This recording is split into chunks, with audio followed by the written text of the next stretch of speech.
Hi, I'm Kristen Oaks-White. And I'm Avery Davidson. Thank you for joining us for This Week in Louisiana Agriculture, the only TV show bringing Louisiana farmers and consumers together every week. Well, the numbers for the USDA Market Facilitation Program, or MFP, are out. Some Louisiana parishes are receiving the highest payments in the country. As Twila's Neil Melanson tells us, that's not good news. It means farmers in this state are seeing some of the highest negative impacts in the country from the trade wars.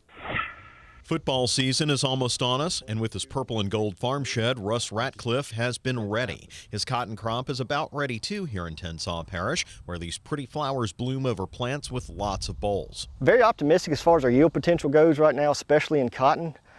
Corn, I think, is going to be okay. It struggled early with a very wet spring. I think all in all, we'll have a very decent yielding crop, but we just can't break even at these market prices right now. The market situation is casting a dark cloud over these fields. Tensaw Parish is eligible for one of the highest payments in the Market Facilitation Program, or MFP. Even at $105 an acre, though, Ratcliffe says it just makes a dent in the damage done to the grain and cotton markets by the trade war with China. The MFP obviously is a Band-Aid. We have to have adequate trade laws, rules, regulations in place so this stuff like this doesn't happen. Further south in Evangeline Parish, Richard Fontenot is on his second year of damage from the trade war, 2 years of being ineligible for those MFP payments as well. He couldn't harvest beans last year due to weather. This year, it's prevent planting. Unfortunately, with this program, MFP2, as good as it is, it does not cover the preventive planting, but it does cover all planted acres in Louisiana of program crops. So it's substantially more economic supporting than the previous one last year. Farmers like Ratcliffe and Fontenot across Louisiana are hoping for bumper crops so the volume keeps them afloat. Agriculture is not something you can rebuild in a day. So if we start losing infrastructure and losing family farms, generational farms to bankruptcy, you're not talking about something that can be fixed with a government payment. The question right now isn't really whether or not this MFP program is a necessity. According to every farmer we've interviewed, it is, and the numbers don't lie. The real question is whether or not we consider farming a necessity in the United States. If you're concerned about where your food and fiber come from, you've got to wonder whether or not it would be safer coming from overseas to here, where they don't have anywhere near the strict controls they have here in the United States. We have the safest, most affordable food supply in the entire world, and keeping that way means keeping the American farmer and those here in Tensaw Parish in business. For This Week in Louisiana Agriculture, I'm Neil Melanson.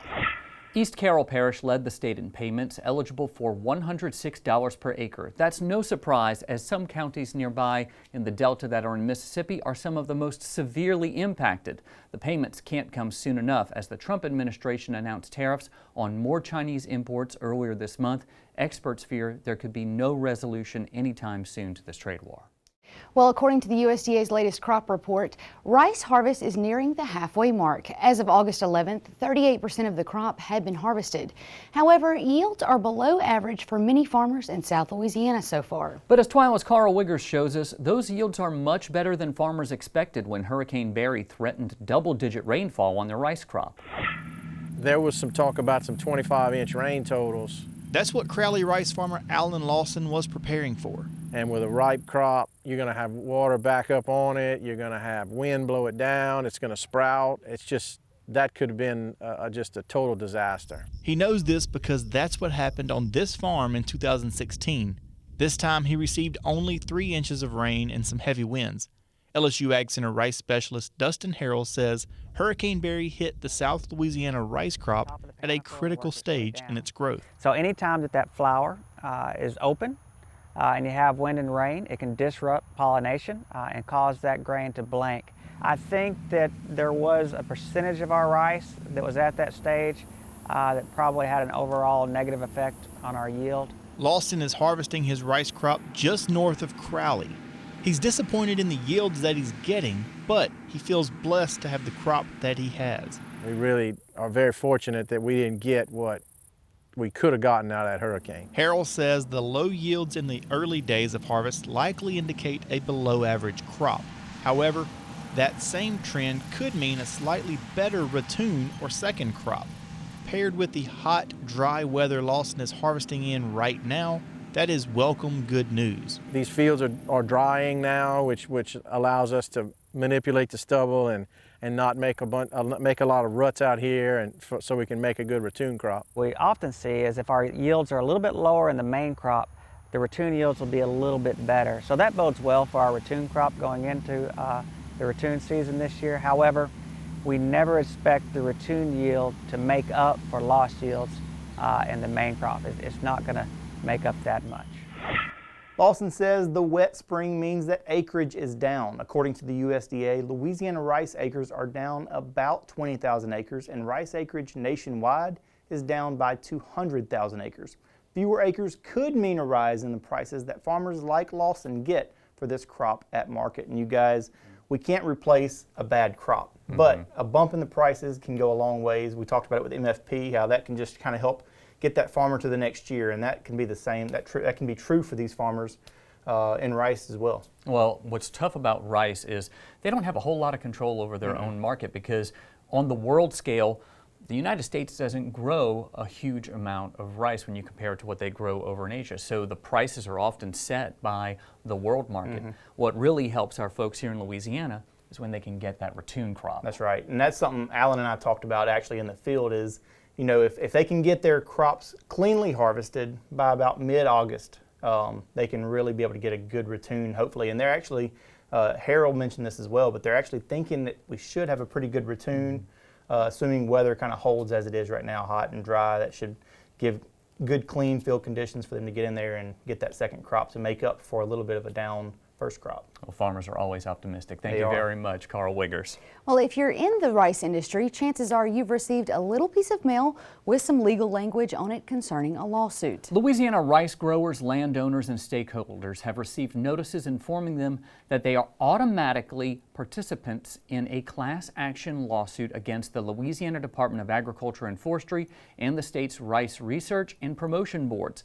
If successful, this lawsuit could severely impact the Research and Promotion Boards, endanger Louisiana's share of rice markets here and around the world, and imperil the LSU Ag Center. Jackie Lower says he is opting out of the suit because a lack of research hits him right in his Acadia Parish rice fields. The card you get in the mail looks something like this, and it's easy to just discard it thinking that it's junk mail. However, you should know that you have multiple options, including when you can opt out. Those of you who subscribe to the Daily Voice e-newsletter have seen a more legible form in order to opt out. For more information on opting out of the lawsuit in general, you can visit our website at twilatv.org. Rice is not the only crop with combines in the field. According to the most recent USDA Crop Progress Report, farmers have harvested 13% of corn across Louisiana. I'm hearing that yields have been a little hit and miss. That's a little behind the 5-year average, but farmers are full steam ahead trying to get their crops harvested. Kevin Graham, a farmer in Franklin Parish, says he's optimistic about this year's crop, especially considering the wet spring and Hurricane Barry's early projections. I'm Kevin Graham. My family and I grow corn and soybeans here in Franklin Parish. Crop started off, we were really a little behind, about 2 weeks planting what we wanted to, what looked like to be a struggle to get started. But since then we've really had pretty ideal conditions for growing corn here on the Macon Ridge. And the crop finished up with good weather. We've had good weather here the first week of harvest, and that's really what we're looking for is just a good month here to get the crop out now. We have cut for about a week. Of course, some of that's working bugs out of the combine a little bit, but we've cut probably between 250 and 300 acres, and we're just I feel really blessed because we're cutting above average yields and really pleased with what we've seen so far. At one point, the eye was predicted to come right through Franklin Parish, and I mean we're here with 2,800 acres of corn and very vulnerable to wind, and so we again feel really blessed. We got 3 to 4 inches of rain. If anything, helped our soybean crop and spared our corn crop. So we were really in good shape after that. Northeast Louisiana is really going to be a tale of two crops. Guys in the heavier ground have really struggled, especially planting the crop, and then a lot of rain, possibly too much in some places, and then the crop on the ridge here looks to be exceptional. So we again feel really blessed, and looking forward. Just need one good month to get it all out and get it put in the bins. This week, nearly every farmer in Northeast Louisiana with corn is in the field harvesting right now. As for South Louisiana, some farmers have already completed their corn harvest, which means they'll likely be on to soybeans very soon. Well, rice harvest, corn harvest, and now we're talking about beans. Goodness, it's a very busy time of year. It's a very busy time, but also one in which everybody needs to keep safety in mind. That's true. 1/3 of all deaths on a tractor happen on public roads. That's according to the National Safety Council. With harvest season in full swing across Louisiana and about to be underway for sugarcane, now is a good time to get a refresher on what you should keep in mind before you head out on the highway. When combines are rolling in the field, you might see a deer running on the road. I'm talking about this kind of deer, a John Deere combine that goes a bit slower than its namesake. Louisiana Farm Bureau Safety Manager Wendell Miley takes time to visit with grain farmer Donald Schecksnyder to talk about safety during harvest season. Miley says this orange triangle tells you this deer is moving slower than 25 miles an hour. Be expecting that. They're going to be out there trying to get from one field to another to harvest, getting from the field back to the grain to bring their crop in. So doing those things, watching out for those slow-moving vehicles, I think is very critical to avoid collisions out on the countryside. We just urge everyone to have patience right now. Trooper Taylor Scrantz with Louisiana State Police says it's important for all drivers to remain alert on rural highways. As everyone knows, we have a lot of sugarcane in Troop A, and we work numerous crashes simply because people aren't being patient. Instead of waiting the extra minute or 2 minutes it may take to safely pass the vehicle, everyone's in a rush and they do so unsafely, and that causes a collision, and sometimes it becomes a life and death situation. Trooper Scrantz says that impatience can sometimes lead drivers to forget about the rules of the road when behind a slow-moving tractor or combine. Just because you're behind a piece of farm equipment, no passing zones are still in effect. If you're behind or on the adjacent to a yellow solid line, that's a no passing zone. You still cannot pass. You only can pass on a yellow dash line. But it's not just drivers who need to be prepared to get on the road during harvest. Miley says there is plenty that farmers should do as well. Making sure that SMV emblem, the slow-moving vehicle emblem, is clean. It can be seen. If they're going down the highway and there's a traffic jam clogging up behind them, pull over to the shoulder. If there's a wide enough shoulder, let that traffic clear and then get back out onto the highway and continue on to where you're going to. So a lot of things they can do. If they're making turns, especially left-hand turns, signaling, some of the older model tractors may not have signals on them. They may be using hand signals to make those signals that they're going to be making a turn. So there are things that farmers can do and should do to hopefully help avoid collisions from being hit by other vehicles out on the highway. That's all really good advice. The AgriSafe Network also has a lot of great safety tips and even some wellness resources for you. To learn more, click over to our website at twilatv.org. And I bring up the wellness stuff because, one, it's been very hot out there recently. Yes, it so has. We've posted recently on the Louisiana Farm Bureau page some tips for being safe out in the heat. But farmers, no offense to your dad, no offense to your husband, and no offense to any of you farmers out there. I know what you're about to say. You tend to care for everyone around you and care for the land and don't remember to care for yourself. They are notorious for neglecting their health. And another thing, the topic that when you talk about sun and you talk about neglecting your health, they're out in the sun all the time and they never wear sunscreen. Well, we're reminding you, sunscreen, kind of like that speech that they had, during the 90s? Wear sunscreen. Yes. Please, we want you all to stay around for a very long time. Well, still to come on Twila, we meet a fungus farmer in Northeast Louisiana. Are you hungry yet? I love me some fungus among us. But first, Kansas corn farmers get a sweet tour in the Bayou State out in a sugarcane field. Stay with us.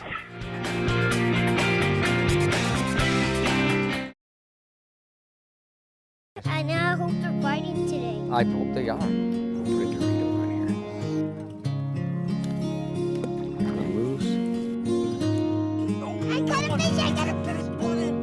Find your place in the country and the lender who can get you there. Find Louisiana Land Bank. Financing for country homes, recreational property, farms and ranches, and agribusiness.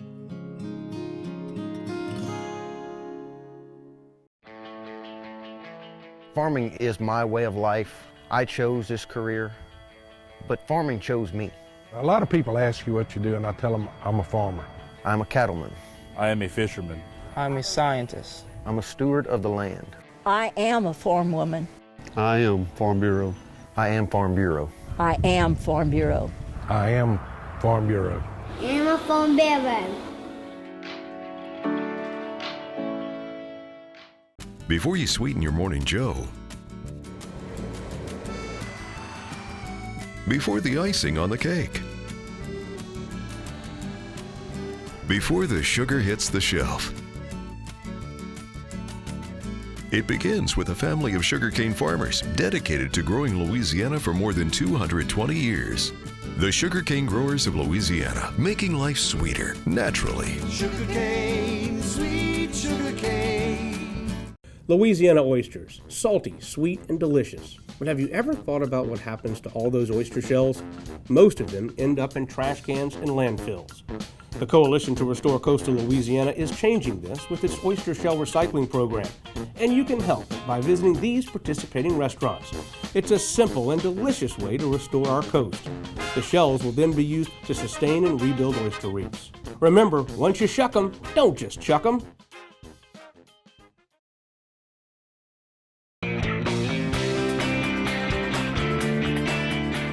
Our sugarcane fields in Louisiana were recently invaded by the Corn Corps. Now don't worry, this group of Kansas corn farmers was invited by Bobby and Melissa Morris to see how things are done down south. The group of young farmers were fascinated by this crop, which is scarce of north of Alexandria, much less where they're from. Despite all the differences, some saw echoes of what they do back home.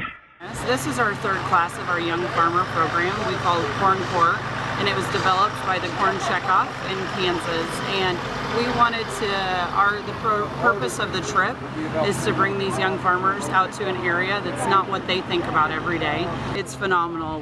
First of all, we enjoyed dinner last night with Melissa's family, and they were wonderful to host us. Got to talk ahead of time.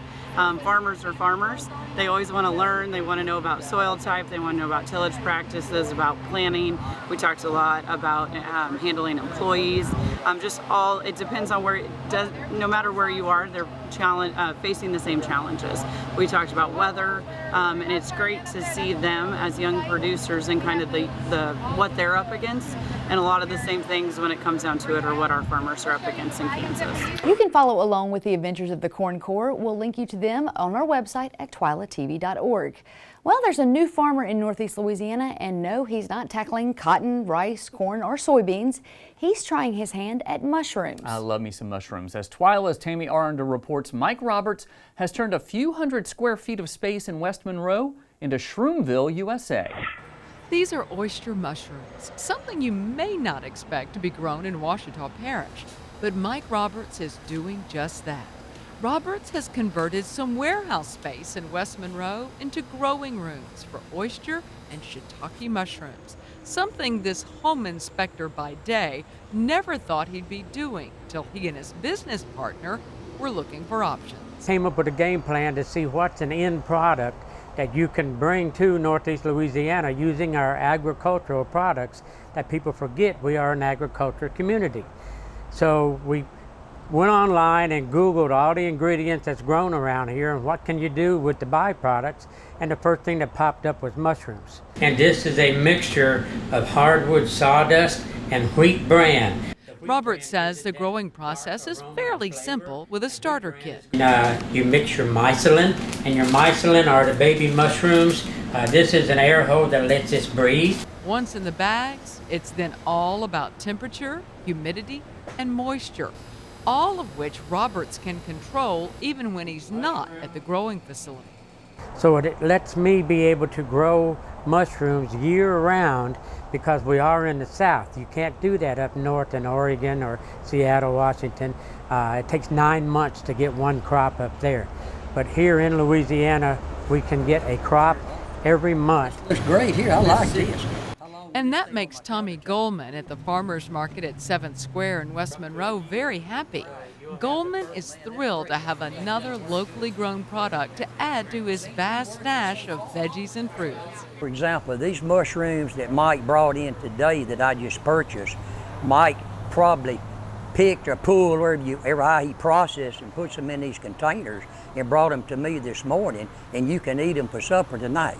That's fresh. Now, guys, just finding out about the process of growing mushrooms in Northeast Louisiana has been fascinating. But one of the things I've always known about mushrooms is they are actually extremely healthy. A lot of nutritional value, from fiber, potassium, selenium, vitamin B, everything packed in these little mushrooms. So I realize everybody's not a fan, but I sure am, and especially when they're grown locally. I'm Tammy Arender in West Monroe for This Week in Louisiana Agriculture. You probably saw in Tammy's story that Roberts is jarring some of his shiitakes. He's dehydrating them so they have a much longer shelf life. Then you can rehydrate them in soups and sauces. Pretty clever idea. He sells them at the West Monroe and Ruston Farmers Market, so go meet him out there. School is back for students and teachers across the state. That means it's time to learn something. A new year means new lesson plans and teaching materials for teachers to prepare. What does that have to do with Louisiana agriculture, you might be asking yourself? Well, the Louisiana Farm Bureau Ag in the Classroom Committee has workshops planned across the state to help equip teachers with some amazing new resources. At these workshops, you'll learn about the new online commodity map that features videos and new information sheets for all of the major commodities that Louisiana has to offer. You'll also get some great lesson plans and activities to take back to your classrooms, regardless of the grade you teach. There will be 3 workshops held in September, beginning on September 10th in Calcasieu Parish, 1 week later on the 17th in Vermilion Parish, and on September 19th in Caddo Parish. In October, more workshops will be held from West Carroll to Lafourche Parish and many more in between. One thing to note, these workshops are free to attend, but you must register in advance. You'll find all of that information as well as the full list of upcoming workshops on our website at twilatv.org. Well, ants are never welcome guests to a picnic, but red imported fire ants are well received in Louisiana sugarcane fields. Twila's Craig Gotro shows us how there's a newer species of ant displacing fire ants in sugarcane fields, which has some scientists and growers concerned. No one wants red imported fire ants in their lawns, but they do have a role in sugarcane fields.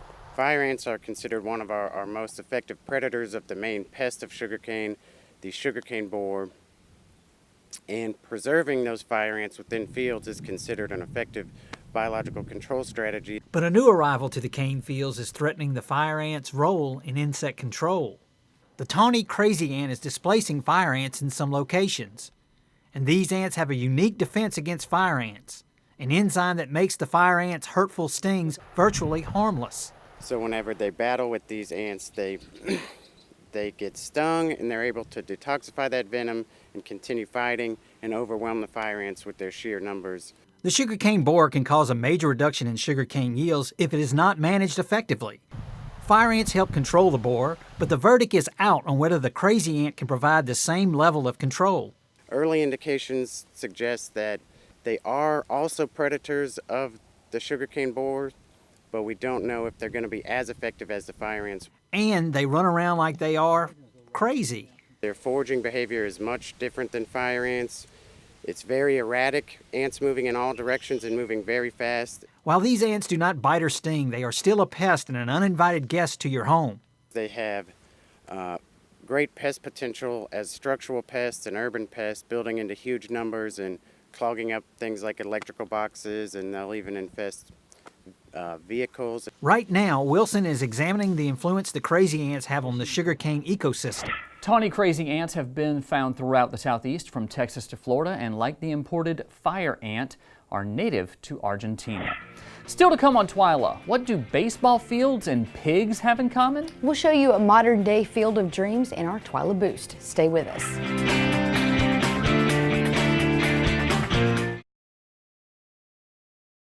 Landowners are minding the Louisiana forest for our grandchildren. A place for wildlife,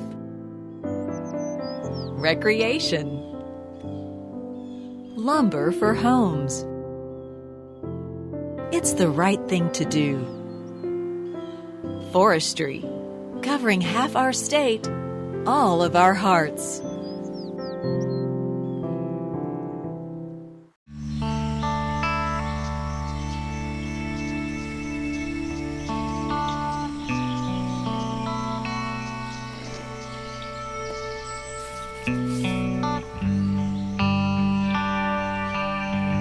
This is the moment I knew. His future had no boundaries. There are some moments only the forest can inspire. Find yours at discovertheforest.org.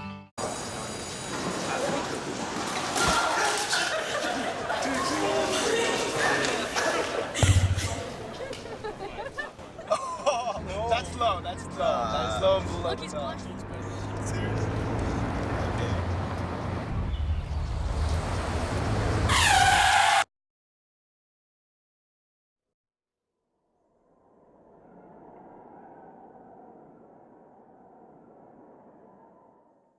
I am a giant panda bear, loving bamboo. I almost went extinct, but I'm not because of you. I am a ground squirrel, I almost was too. If it wasn't for the help of the San Diego Zoo. How about you join us? Save a desert tortoise. We need your help to bring species back, so bring us back from the brink of extinction. Won't you bring us back from the brink of extinction? Won't you bring us back from the brink of extinction? California, bring us back from the brink of extinction. And desert tortoise.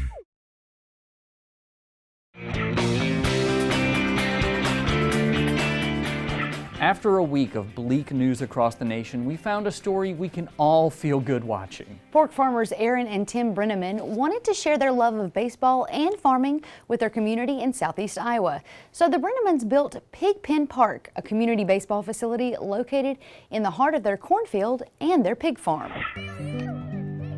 There's a lot of parallels, in my opinion, between baseball and farming right now. It's America's pastime, and it was very old and historic, but it's all the same still. You know, the game may have changed a little bit, and same with farming. It may have changed, it may have improved a little bit, but that essence and the core of it is all still right there. It did seem like a crazy idea at first, but we thought what better way to bring people to the farm. So we built Pig Pen Park to share that love of baseball. I love pig farming because pigs are wonderfully complicated animals and they're a ton of fun to work with.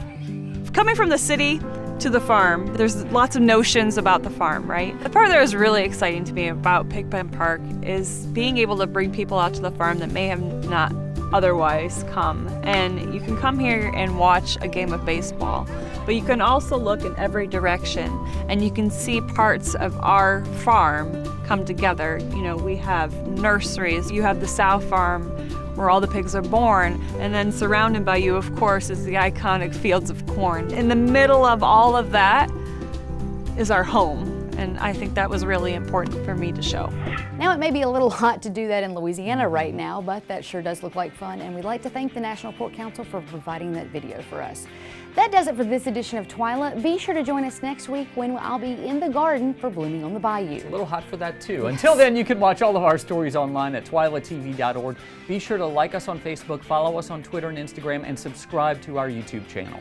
For all of us here at Twila, thanks for joining us. We hope to see you again right here next week.